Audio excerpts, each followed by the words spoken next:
So now we have seen that the solutions to the differential equation a times y double prime plus by prime plus cy equals 0 so far all have been of the form y of t equals c1 times y1 of t plus c2 times y2 of t. Now, can we state that if y1 of t and y2 of t are solutions to the homogeneous equation, can we always find these constants C1 and C2 such that the initial conditions of the initial value problem are satisfied?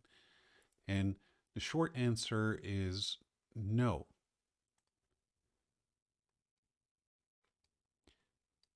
And the slightly longer answer is this is only possible if we know that y1 and y2 are linearly independent.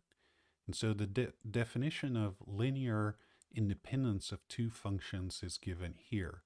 So a pair of functions y1 of t and y2 of t is said to be linearly independent on the interval I if and only if neither of them is a constant multiple of the other on all of the interval I. We say that y1 and y2 are linearly dependent on I if one of them is a constant multiple of the other on all of I.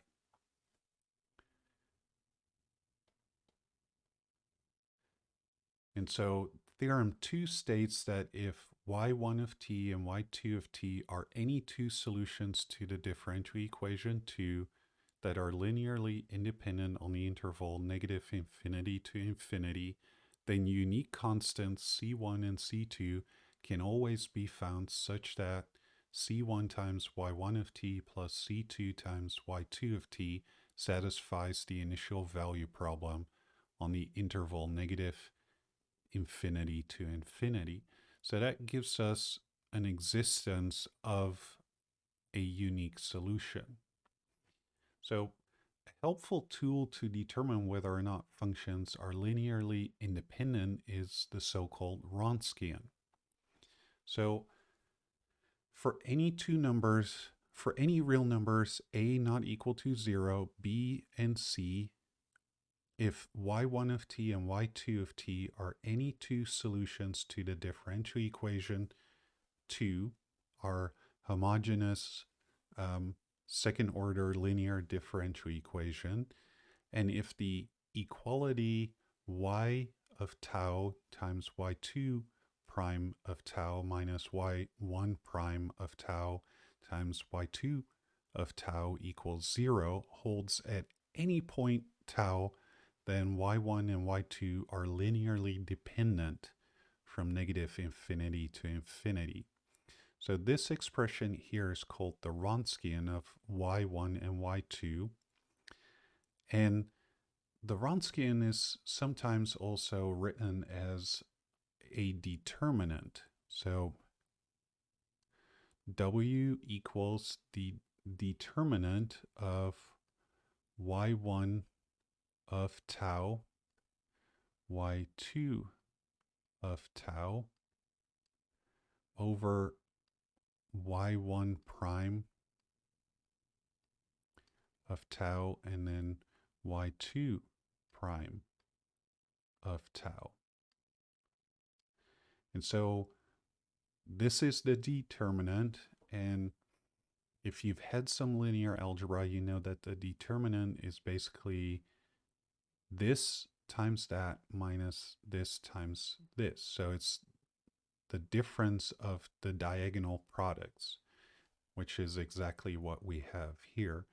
You see y1 times y2 prime, that's this diagonal, and then you subtract y1 prime times y2. So let's do an example.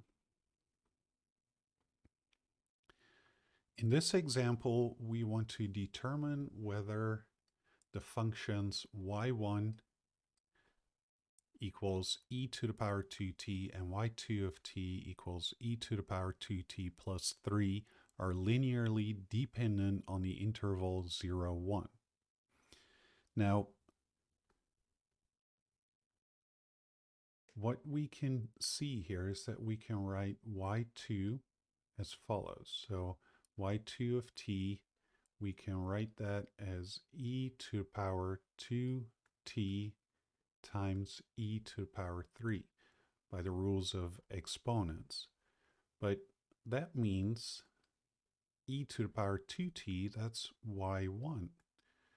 So it's y1 of t times e cubed. That means that e or y2 is a constant multiple of y1. And so that means that y1 and y2 are linearly dependent.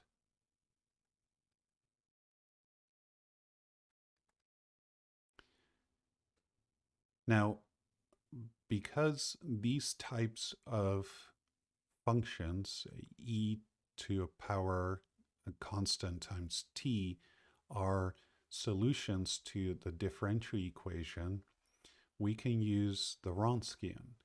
So let's calculate the Wronskian here. So if we want to calculate the Wronskian, we need y1 and y1 prime. So let's calculate y1 prime. That's 2e to the power 2t. And then y2 prime of t is 2e to the power 2t plus 3. So now let's take a look at that Wronskian. It's y1 of t, which is e to the power 2t. y2 is e to the power 2t plus 3.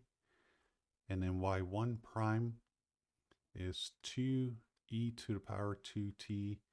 And y2 prime is 2e to the power 2t plus 3.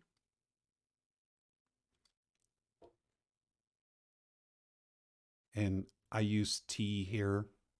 This is the Wronskian of tau, but you can just use t as a variable as well. And so to calculate this determinant, we're first going to calculate e to the power t times 2e to the power 2t plus 3.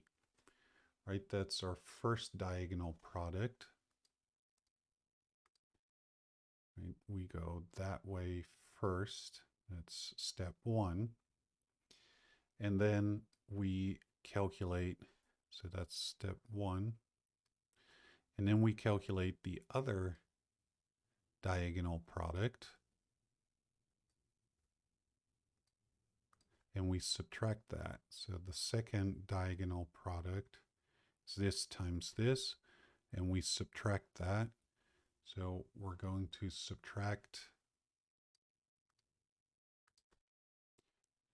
2e to the power 2t times e to the power 2t plus 3.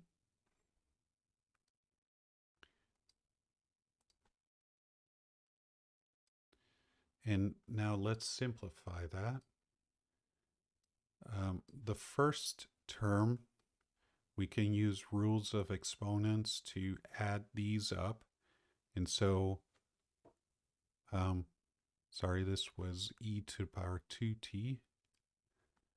And so when you multiply these and you add the exponents, you get e to the power 4t plus 3.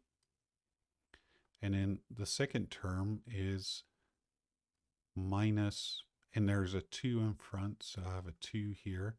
And we see that for the second one, we get e to the power 4t plus 3. And these two terms cancel each other out. That's just 0. So if the Wronskian is equal to 0 at any point, here it's everywhere, but if it's equal to 0 at any point, these two functions are linearly dependent. So that is our final answer. And we've shown that in two different ways. So basically, if you didn't see the trick for the first one, then you can use the Wronskian to argue that the two functions are linearly dependent.